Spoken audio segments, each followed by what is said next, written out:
On September 14th, an interstellar comet designated 3I/Atlas defied every scientific prediction, exploding in brightness and unveiling a ghostly green shroud spanning 500,000 kilometers, 8 times richer in carbon dioxide than water.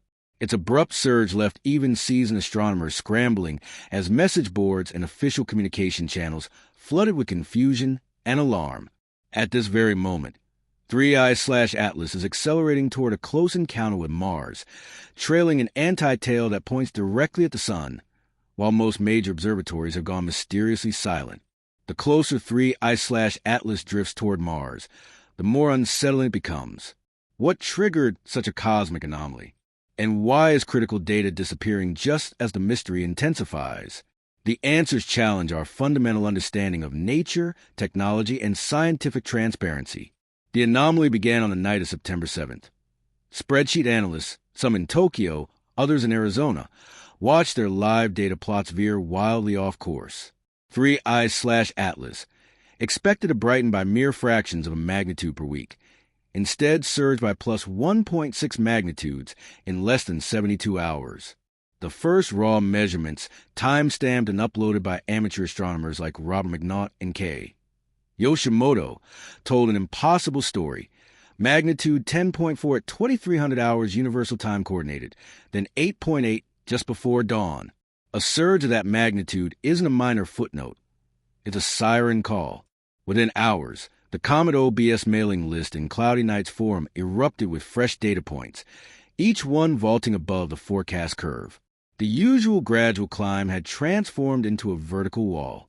A jump of 1.6 magnitudes meant the comet was suddenly reflecting 4 times more light than models predicted.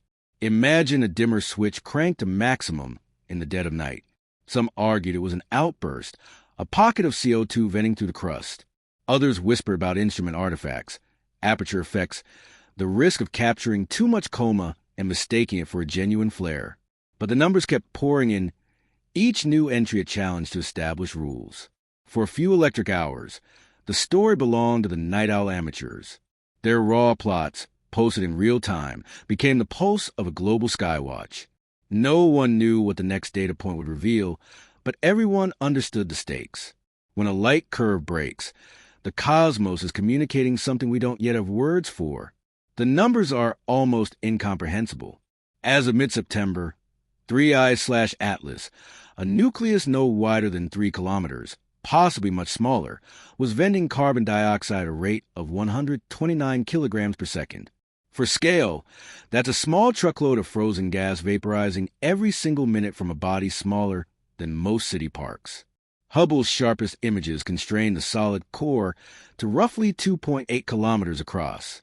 Yet the coma, the hazy envelope of gas and dust, has ballooned to more than 700,000 kilometers in diameter. That's nearly twice the distance from Earth to the Moon, all emanating from a single frigid speck. This isn't merely about size. The chemistry itself refuses to conform to expectations. Most comets in our solar system awaken gradually, driven by water ice sublimating as sunlight intensifies. Here, water is barely a supporting character. The James Webb Space Telescope's August 6 spectrum revealed a carbon dioxide to water mixing ratio of 8:1. That's not just unusual, it's off every known scale. At these distances, solar system comets typically show more water than carbon dioxide, often by a factor of 10 or more. The numbers for 3I/Atlas defy the hierarchy entirely. Carbon dioxide dominates, with water trailing far behind and carbon monoxide running a distant third. The JWST team, led by spectroscopist Dr. Alessia Franzoni, flagged the anomaly in early data releases. Her group's models had predicted a slow ramp-up of activity as the comet approached the sun. But reality delivered a runaway greenhouse effect, with carbon dioxide pouring out well beyond the point where water should even begin to stir. In her own words, we're witnessing a comet whose engine runs on an entirely different fuel. The implications extend far beyond chemistry. High-resolution images from ground-based arrays and orbiting telescopes reveal the coma laced with dusty plasma filaments, thread-like structures stretching tens of thousands of kilometers, twisting and shifting on timescales of mere hours. These aren't the broad, uniform clouds familiar from garden-variety comets. Instead, they hint at non-equilibrium processes, perhaps even organized outflows, as if the nucleus is riddled with jets or vents channeling gas and dust into space in discrete, forceful streams. All of this from a nucleus, so small its surface area barely accounts for the observed gas output. Physics demand a minimum of 8% active surface area to match the measured water production alone, and the carbon dioxide rates suggest even more aggressive ending. Grain-lifting models propose that carbon dioxide eruptions are lofting fine submicron ice grains into the coma, where they sublimate far from the core, feeding the envelope's vast reach. It's a mechanism rarely observed at this scale. The scale mismatch is difficult to overstate. A city-sized rock wrapped in an atmosphere that dwarfs planets, gas output that exceeds models by orders of magnitude, chemistry that reads like a recipe from another solar system. For now, the numbers stand as their own warning. Something about 3I/Atlas is rewriting the rules of cometary physics, 1 kilogram of carbon dioxide at a time. Color theory isn't supposed to haunt astronomers. But by September 16th, the spectral data from 3I/Atlas forced a new kind of reckoning. A spike at 518 nanometers, smack in the heart of the green spectrum, cut through the noise sharper and earlier than anyone had anticipated. Photometric logs from Gemini South flagged the uptick first. The imaging pipeline, managed that week by Catalina Hernandez, stamped every frame with an asterisk. Her private note to colleagues read, "The green envelope cut through the pre-dawn sky like a chemical torch, unexpected for this heliocentric distance." The green wasn't subtle. Visual observers across 3 continents reported the same eerie glow, often describing it as unnatural, almost electric. For those fluent in comet chemistry, this hue means C2, diatomic carbon set aglow by solar ultraviolet radiation. Normally, comets reserve their green display for the inner solar system, the pigment blooming only as intense sunlight strips apart organic molecules. Here, the effect arrived weeks ahead of schedule, and at a strength that defied every rule in the book. Hernandez's team measured the emission line's intensity and found it rivaled the brightest comets ever recorded, even though 3I/Atlas was still far from the sun's furnace. The technical explanation seemed simple on paper. C2 fluorescence is a byproduct of carbon-rich material being liberated and energized as the comet heats up. What's not simple is the timing. Models built on decades of comet surveys predict a gradual ramp-up, with C2 lines rising as the nucleus crosses certain temperature thresholds. 3I/Atlas ignored the script entirely. Spectrographs from Chile, Poland, and Hawaii all showed the same early crescendo, the green line punching through background noise with confidence that left little room for doubt. Hernandez insisted on caution, circulating both raw and processed images side by side, highlighting the risk of digital artifacts. "We're not chasing ghosts," she wrote, "but this is a regime where ghosts can look real." Still, consensus grew. The green was intrinsic, not a trick of the lens. The comet's coma, already swollen to planetary scale, now wore a spectral signature that set it apart from every other interstellar visitor. Some speculated about an ultra-dense ejection of carbon chains. Others pondered exotic chemistry, seeded by the object's distant birthplace. Each hypothesis added layers to the mystery, but none could explain why the green arrived so soon or burned so brightly. The effect was hypnotic. For a few nights in mid-September, the sky offered a spectacle that seemed to defy both distance and expectation. The numbers told a story of energy and chaos, of molecules torn apart and recombined in the cold vacuum between stars. But behind every analysis, questions lingered. What kind of object wears an emerald halo before it should? And what else is it hiding in its light? A spike of light, sharp and sunward, split the comet's envelope just after September 9th. This wasn't the usual tail. This was an anti-tail, a needle of dust apparently pointing back toward the sun itself, defying the textbook rule that comet tails always stream away from solar wind. The geometry behind this illusion is rare. 3I/Atlas sweeps inward on a retrograde orbit nearly 175 degrees off the ecliptic plane, and Earth's line of sight happens to slice almost edge-on through the dust plane. For a few nights, The comet's dust disk and the observer's vantage align so perfectly that particles shed months earlier, now lagging far behind, appear to project forward, sunward, by a trick of perspective. It's a fleeting alignment, but one that transforms the comet's dust into a luminous spike visible in deep exposures from Poland to Chile. But the anti-tail represents only the beginning of the puzzle. Warsaw University's polarimetry team, led by Dr. Marek Novak, conducted a sweep at a phase angle of just 7 degrees. Their result: a negative polarization minimum of minus 2.7%. In the world of comet science, that's a siren. Most comets register between minus 1% and minus 2% at these angles. A signature porous, irregular dust grain scattering sunlight back toward its source.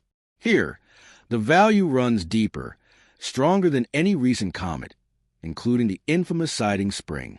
The number suggests not merely dust, but structured dust. Particles organized, perhaps aligned, into filaments or sheets dense enough to polarize light far beyond the norm. What could sculpt such order? The chemistry offers a clue. Atlas's coma is thick with carbon dioxide, a volatile capable of driving both violent jets and fine submicron grains into space. If the outgassing is channeled by fractures, vents, or even electrostatic forces in the coma, dust could be swept into coherent streams, each acting like a tiny polarizing filter. The Warsaw Group's data, cross-checked with amateur images from the same week, shows the anti-tail's brightness and polarization peaking together, hinting at a common origin. Phase angle matters critically. At 7 degrees, sunlight grazes the dust almost head-on, maximizing the backscattering effect. Negative polarization at this angle is a hallmark of high-porosity aggregates, the kind built in the cold darkness of interstellar space. But the extremity of this measurement, minus 2.7%, pushes the result into uncharted territory. No known solar system comet has exhibited such a deep minimum paired with such an organized dust spike. For the moment, the anti-tail stands as a silent cipher, visible proof that the dust around 3I/Atlas is not a random cloud, but something more ordered, more deliberate. Whether this order results from natural comet physics or hints at something engineered remains an open question. Each new measurement points to a structure that is both beautiful and unsettling, a cosmic geometry that defies easy explanation. October 3rd, 2025, is circled in red on every mission planner's calendar. On that day, 3I/Atlas sweeps past Mars at a distance of 0.19 astronomical units, approximately 28 million kilometers. In a season already crowded with comet and asteroid encounters, this represents the only interstellar visitor within striking range of a planet. The opportunity is both rare and fleeting. Mars orbiters. HiRISE on Mars Reconnaissance Orbiter. Cassis on ExoMars Trace Gas Orbiter. HRSC on Mars Express. Face a chessboard of difficult decisions. Internal emails later quoted in ESA press summaries describe a divided house. Science teams lobbying for every possible frame. Operations teams weighing the risks of retargeting spacecraft on short notice. The object ephemeris, updated almost daily, leaves little room for error. Each orbiter operates under its own constraints: solar panel angles, data bandwidth, instrument safety margins. The window for imaging is measured in hours, not days. The context is a sky in overdrive. In late September, C/2024 A14 Pareo races through perihelion. C/2023 R2 Swan draws headlines with its own close approach to Earth. C/2024 A6 Lemon is inbound for a November brush with the sun, while a wave of minor asteroids threads through the inner solar system. The result is a kind of observational triage. Mission directors must choose: expend precious resources on a comet whose behavior is rewriting the playbook, or stick to scheduled campaigns and risk missing a once-in-a-generation event. Behind the scenes, pressure mounts. The swarm of objects crowding the autumn sky only heightens the urgency. Each candidate for observation is weighed against the singularity of 3I/Atlas, its interstellar origin, its CO2-dominated coma, its history of defying predictions. Schedules are rewritten. Imaging protocols, usually locked months in advance, are torn up and rebuilt overnight. The operational stress is palpable. Every adjustment carries the risk of missed data, or worse, instrument safety violations. Yet the science case is irresistible. No Mars orbiter has ever captured an interstellar comet this close to a planet. The data, if secured, could answer fundamental questions about dust structure, outgassing mechanisms, and the basic physics of visitor objects from beyond our solar system. As October 3rd approaches, the sense of a single unrepeatable chance takes hold. The sky is busy, but for a few crucial hours, all eyes, automated and human, lock onto one object. The outcome will not merely fill a gap in a crowded season of discoveries. It will set the tone for how planetary science responds when the cosmos opens a new, chaotic chapter. Every anomaly requires a yardstick. For Comet 3 I/Atlas, that baseline comes from its two interstellar forerunners, 1 I/Oumuamua in 2017 and 2 I/Borisov in 2019. Both rewrote chapters in planetary science, but they did so in strikingly different ways. Oumuamua arrived as a riddle. No coma, no tail, a light curve that flickered with rotation, but revealed no outgassing. Its track to the solar system bent ever so slightly off the path gravity alone would dictate. Subtle, persistent, and still unexplained. Borisov, by contrast, was a textbook interstellar comet. Its gas and dust followed established rules, with water and carbon monoxide driving activity. Its brightness curve matched models built for solar system visitors. The numbers made sense. The physics held.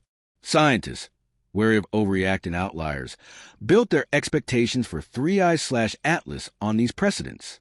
They loaded data pipelines with routines honed on Borisov's steady climb and Oumuamua's stubborn silence.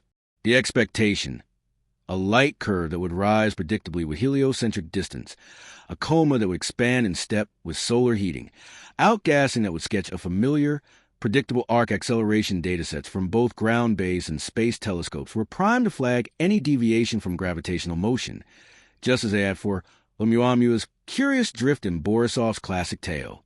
The first weeks of observation held close to forecast. Early photometry showed a gentle rise, the kind that fits neatly inside the envelope of comet models. Acceleration checks run by teams at JPL, ESA, and Harvard found no sign of non-gravitational forces. The comet tracked its hyperbolic course with precision, its orbital solutions requiring no extra corrections. For a moment, 3 I/Atlas looked like a Borisov repeat, a foreigner, yes, but one that played by the rules. Then came September. The magnitude leap, the runaway coma, the CO2-dominated spectrum. Each new data point stretched the baseline to breaking. Scientists at the Minor Planet Center and the NEO Coordination Center combed through acceleration logs, searching for any hint of the Oumuamua effect. None surfaced. The trajectory, at least so far, remains gravitationally sound. The anomaly, it seems, lies not in the path but in the physics, chemistry, structure, and light, not motion. The baseline, once a comfort, now frames a mystery. The evidence points not to a comet on the run, but to one whose internal workings are unlike anything the field has measured before. In the absence of a non-gravitational smoking gun, focus sharpens on the object's chemistry and dust, where the real deviations and perhaps the real answers lie. Speculation thrives where data runs thin. The idea that 3 I/Atlas might be more than a comet, a disguised scout, a technological artifact, or the first deliberate visitor from another star, has gained traction in certain circles. The arguments hinge on 3 pillars. First, the comet's coma, dominated by carbon dioxide rather than water, suggests an engine running on unfamiliar fuel. Carbon dioxide, they argue, isn't merely a volatile. In the right configuration, it's a propellant. The physics isn't science fiction. Direct solar heating can drive CO2 jets, and in principle, a structure designed to harvest and expel this gas can maneuver or at least modulate its brightness. Second, polarization. The Warsaw team's measurement of minus 2.7% at a 7 degrees phase angle represents the deepest minimum recorded for any comet in recent memory. Some commentators call this signature proof of organized dust or artificial filaments. Academics push back, pointing to laboratory analogs. High-porosity fractal grains can produce similar effects, especially if charged and aligned by electrostatic forces in a CO2-rich coma. The science is messy, but the speculation is tidy. Order where chaos should reign, a geometry that whispers of intent. Third, the data blackout. September's missing images and the silence from major observatories have become fuel for countless theories. Is the gap a mundane artifact of solar elongation and scheduling, or evidence of managed information? Influencers frame it as a pattern, a curtain drawn just as the object grows most interesting. Scientists, meanwhile, cite the same constraints that have shadowed every comet near solar conjunction: safety margins, pipeline lags, and the relentless geometry of the inner solar system. The Fermi paradox looms in the background. If the universe teems with life, why not camouflage among swarms of natural debris? Why not slip a probe into the statistical noise of comets and asteroids? The engineered scenario is seductive. Carbon dioxide as both camouflage and propellant. Polarization as coded signal. The blackout as deliberate pause. Yet each claim rests on the edge of plausibility, forever a step ahead of the evidence. For now, the data support only what's directly observed, a comet that breaks the rules but not the laws of physics. The rest is a mirror reflecting our own hunger for meaning in the silence between signals. Hubble's July frames remain accessible, and the August 6 JWST spectra made their way through the pipeline without delay. But as the comet's brightness and behavior shifted into overdrive, the cadence of public releases faltered. No fresh HSD or JWST imagery appears in official logs for September. Gemini's own schedule, usually a public roadmap, shows no reserved slots for 3i/Atlas during the critical window, when the light curve broke from script. The comet's angular distance from the sun, once a comfortable 45 degrees in late August, plunged toward 30 degrees by month's end. For HSD and JWST, these numbers represent hard boundaries. The risk to optics and electronics is non-negotiable. Even ground-based telescopes, with their own horizon and twilight constraints, faced shrinking windows as the comet drifted sunward in the pre-dawn sky. Amateur networks continued posting logs of photometry, but high-resolution, multi-band data from flagship observatories vanished from the public record. Press offices, so active during the July and August campaigns, offered no new advisories. The risk isn't one of conspiracy, but a blind spot, an object rewriting the rules of comet physics, just as the world's best eyes are forced to look away. For those tracking the story, the September drought serves as a reminder. Sometimes the universe's most interesting chapters unfold behind a curtain of routine, policy, and geometry. Every major sky event draws its own circle of risk, but 3i/Atlas has 4 scenario modelers into late nights and uneasy calculations. The data drought in September isn't just an inconvenience. It's a window where the comet's most volatile behaviors could unfold unseen. For those who spend their careers quantifying the improbable, this is the season of thought experiments. What happens if the nucleus fragments while hidden by the sun? Could a sudden outburst, invisible to Earth, nudge the orbit just enough to alter Mars' flyby or send a swarm of fragments on new paths through the solar system? The mathematics is both sobering and seductive. A delta V of 10 meters per second delivered in a single violent venting episode could shift the encounter from a distant past to a direct impact on Mars. That's not a forecast. It's a sensitivity analysis, a measure of how little it takes for a cosmic dice to land on a different number. Microfragmentation, the slow peeling away of icy shards, would manifest as faint periodic brightening, if only the world's best telescopes weren't staring into glare. No such signal has been confirmed, but absence of evidence is not evidence of absence. The comet's return to visibility in late November, weeks before its closest approach to Earth at 1.88 astronomical units on December 19th, will offer the first chance to check for debris trails, fresh outbursts, or subtle course changes. The public demands answers, but the science plays out in back channels and internal memos. The language is measured. Window of risk. Watch for fragmentation signatures. Monitor for micro-deployments. The stakes are epistemic, not existential. What's lost in the blind spot is not safety, but the opportunity to witness a rare interstellar object rewriting the playbook. The 3 pillars still stand. A light curve that shattered all forecasts, a runaway carbon dioxide atmosphere, and a level of dust polarization that refuses to fit existing models. Until the curtain lifts, Scenario modelers can only run their simulations, knowing that the next act depends on what the universe chooses to reveal.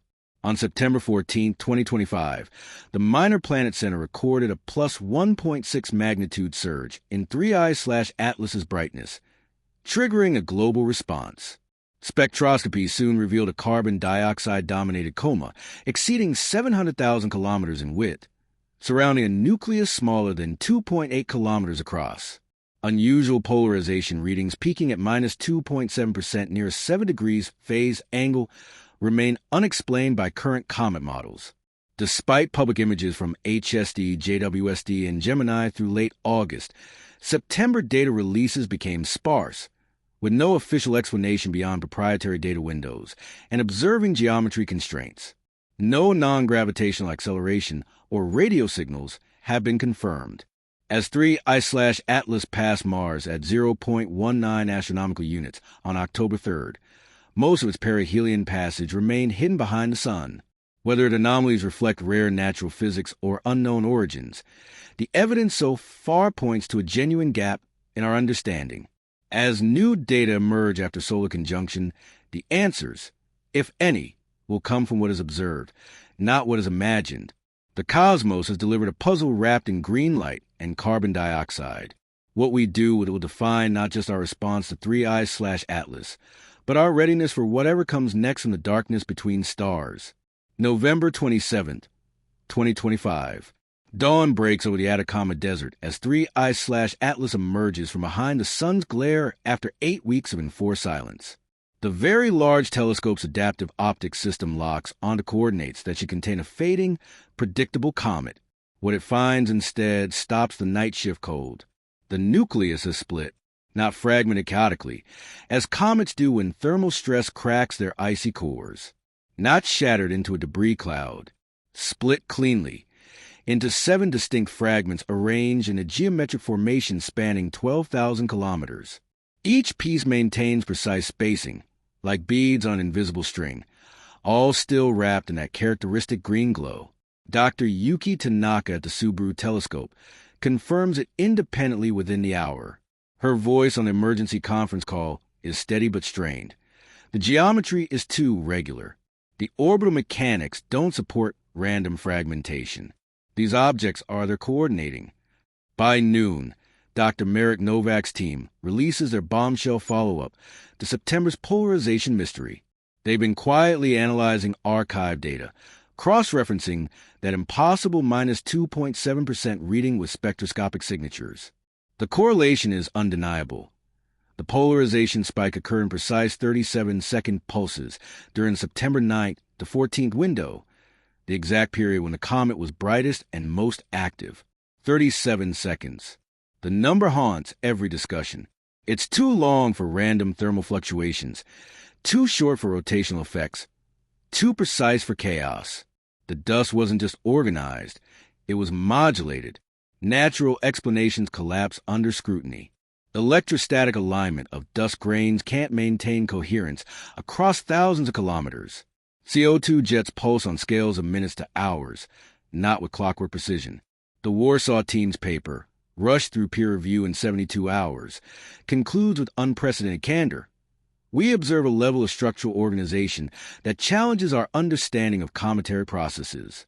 Alternative hypotheses must be considered. Then ExoMars breaks its silence. The Trace Gas Orbiter had indeed captured 3I/Atlas during the October 3rd encounter, but the data had been quarantined, not by conspiracy, but by confusion. The automated processing pipeline flagged every frame as corrupted. The spectral signatures so far outside expected parameters that algorithms assumed instrument failure. When human eyes finally review the raw data, they find something extraordinary. The comet's coma had briefly expanded to engulf Mars itself. For 11 minutes, the red planet swam through a sea of carbon dioxide and dust. CASAs captured in unprecedented detail. Thread-like filaments of dust, each one ruler straight, connecting the 7 nucleus fragments like spokes on a wheel. More troubling, Mars Express's magnetometer registered fluctuations in the planetary magnetic field during those 11 minutes. Subtle, organized, pulsing at, yes, 37-second intervals. December 2nd, The International Astronomical Union convenes an emergency virtual session. Over 2,000 astronomers log in. The chat scrolls too fast to read. 3 camps emerge within the first hour. The naturalists cling to exotic physics. Ultra-dense CO2 ices from interstellar clouds. Quantum effects in submicron dust grains. Spontaneous symmetry breaking in charged plasma.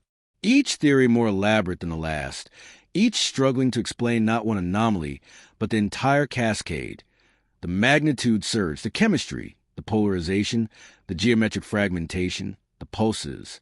The agnostics demand more data. They're not wrong, but the frustration in the room is palpable. How much evidence is enough? At what point does withholding judgment become willful blindness? The contextualists point to the bigger picture. They project a timeline on every screen. July, routine brightening, textbook behavior. August 6th, JWST reveals the 8-to-1 CO2 ratio, far outside any known comet's composition. September 7th to 14th, coordinated brightness surge, polarization pulses begin.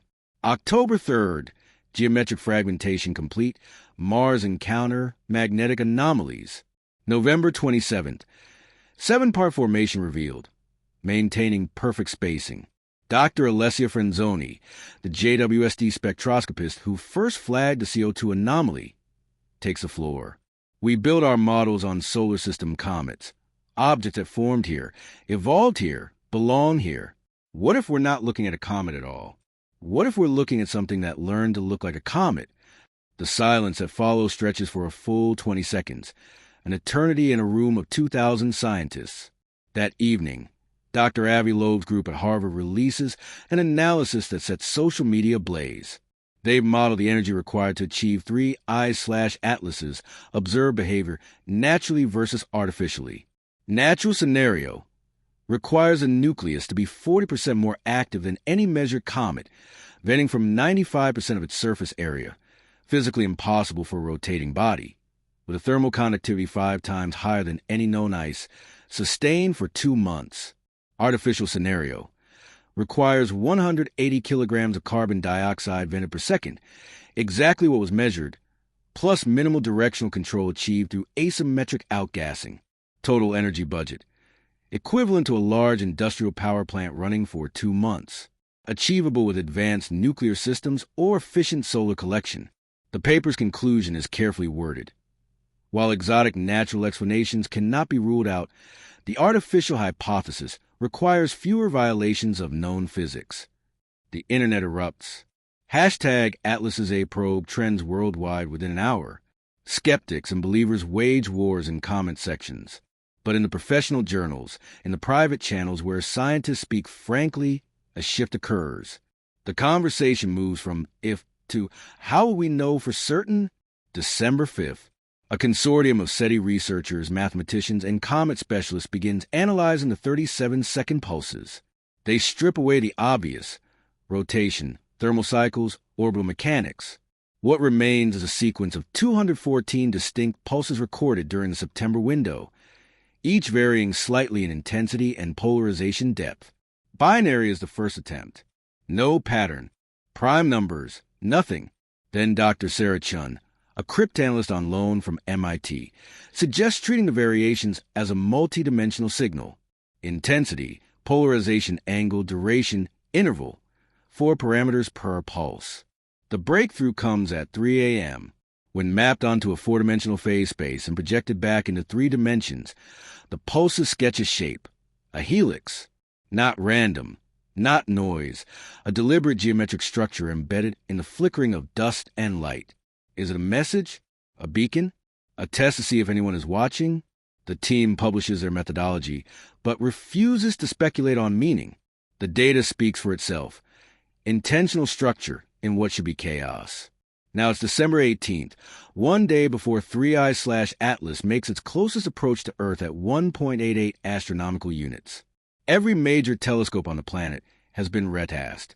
The 7 fragments maintain their formation, still pulsing, now visible to large amateur telescopes as a string of faint green pearls. Governments hold closed-door sessions. Space agencies draft contingency protocols. The scientific community remains split, but the center of gravity has shifted. The majority now accepts that something unprecedented is occurring, whether natural or artificial. 3i/Atlas represents a fundamental challenge to our understanding. At 11:47 p.m. Universal Time Coordinated, radio telescopes across the globe detect something new, a faint signal at 1,420 megahertz, the hydrogen line, the universal frequency chosen for SETI searches. It lasts for exactly 37 seconds, then stops. 3 hours later, it repeats. Then again, a beacon, now that the comet has an audience. December 19th, 11 a.m., the 7 fragments of 3i/Atlas reach their closest point to Earth. In living rooms, observatories, and hastily assembled command centers, humanity watches as the formation executes one final maneuver. The fragments collapse inward, merging back into a single nucleus over the course of 2 hours. The coma brightens one last time, pulsing 7 times, once for each fragment, then fades to exactly the brightness predicted by natural models. The radio signal stops. The green glow diminishes. 3i/Atlas becomes, to all appearances, an ordinary comet heading back toward interstellar space. In an emergency IU session that follows, one question dominates. Was this a demonstration? A test of our observation capabilities? A message that we are, indeed, being watched? Dr. Franzoni speaks again, her words measured but heavy with implication. For 2 months, this object behaved in ways that should be impossible. It revealed itself gradually, in pieces, as if calibrating our response. And now, having shown us what it can do, it's pretending to be ordinary again. That's not comet behavior. That's intelligence adapting to observation. The question isn't whether 3i/Atlas was engineered, adds Dr. Tanaka from Subaru. The question is whether it was meant to be discovered, whether we were ready for the revelation, or whether we're being given more time to prepare. By December 31st, 3 competing papers hit the preprint server simultaneously. Spontaneous geometric ordering in carbon dioxide-dominated cometary nuclei, a new phase of volatile physics. The naturalist camp's final stand, proposing quantum effects in ultra-cold CO2 can create temporary ordered states. The math is elegant but requires conditions never before observed. Statistical analysis of 3i/Atlas anomalies and the hypothesis of directed panspermia, a middle ground paper suggesting the object might be a biological seed ship rather than a technological probe, using natural processes guided by embedded organic mechanisms. 3i/Atlas is technological artifact, evidence from photometric, spectroscopic, and magnetometric data, the most controversial, authored by 47 scientists across 12 countries, laying out the case point by point. The conclusion: pending extraordinary alternative explanations, the object designated 3i/Atlas exhibits behaviors consistent with designed adaptive functionality. The debate rages through January and into February, but 3i/Atlas itself recedes, growing dimmer as it speeds back toward the darkness between stars. By March 2026, it's beyond Neptune's orbit, fading from even the most powerful telescopes. It leaves behind changed equations, shattered assumptions, and one inescapable fact. The universe sent us something we weren't ready to understand. Whether we classify it as natural anomaly or alien artifact, the truth remains. We are no longer alone in our certainty about what is and isn't possible in the cosmos. And somewhere, in databases and backup drives, the 37-second pulses wait. A pattern, a helix, a message we're still learning to read. The green ghost is gone, but its questions remain, burning like a chemical torch in the darkness of our ignorance. And perhaps, just perhaps, in the calculated patience of whoever sent it. In the end, 3i/Atlas taught us that the cosmos communicates not in words, but in numbers, not in declarations, but in demonstrations. And the most profound message may be the simplest. Someone out there knows we're watching. Now they know that we know. Dr. Alessia Franzoni, final entry in the 3i/Atlas observation log, January 15th, 2026.